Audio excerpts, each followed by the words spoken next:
তারাবির নামাজ এটা কি সুন্নত নাকি এটা ফরজ? এটা কি কেউ মিস করতে পারে? এই প্রশ্নের ব্যাপারে যদি বলতে হয় যে এই তারাবি অথবা কিয়ামুল লাইল রমজান মাসে এটা কি ফরজ নাকি সুন্নত, এ ব্যাপারে আগেও বলেছি। আমাদের নবী মুহাম্মদ সাল্লাল্লাহু আলাইহি ওয়াসাল্লাম বলেছেন, এটা আছে সহিহ বুখারীতে খণ্ড নম্বর 3 বুক অব তারাবি হাদিস নম্বর 2012।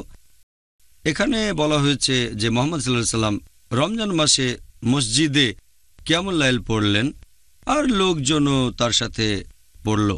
পরের দিন খবর ছড়ালো, সেদিন নবী আসলেন আর পুরো মসজিদে ভরা লোক। তৃতীয় দিনেও অনেক মানুষ, আর চতুর্থ দিনে যদিও মসজিদে অনেক লোক, নবী ইচ্ছে করে সেদিন মসজিদে এলেন না কিয়ামুল লাইল আদায় করার জন্য।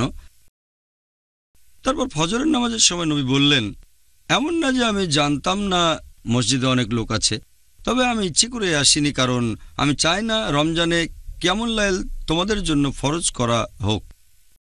তাহলে এই হাদিস থেকে আমরা জানতে পারি যে এই নামাজ ফরজ না। তবে আরেকটা হাদিস সহিহ বুখারী খণ্ড নম্বর 3 বুক অব তারাবি হাদিস নাম্বার 2009। আমাদের নবী বলেছেন, যদি কেউ রমজান মাসে রাতের নামাজ আদায় করে ঈমানের সাথে আর আল্লাহর পুরস্কারের আশায়, তার অতীতের সব গুনাহ ক্ষমা করা হবে। এই হাদিসের ভিত্তিতে আমরা জানতে পারি যদিও এটা ফরজ না, তবে খুবই গুরুত্বপূর্ণ সুন্নত, সুন্নতে মুআক্কাদা। তার মানে নবীর যে সুন্নত গুরুত্বের সাথে সুপারিশ করা হয়েছে, যদিও এটা ফরজ না, এটা সুন্নতে মুআক্কাদা, খুবই গুরুত্বপূর্ণ একটা সুন্নত।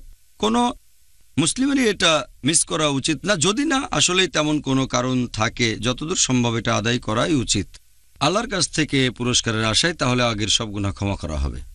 জাযাকাল্লাহ খায়ের।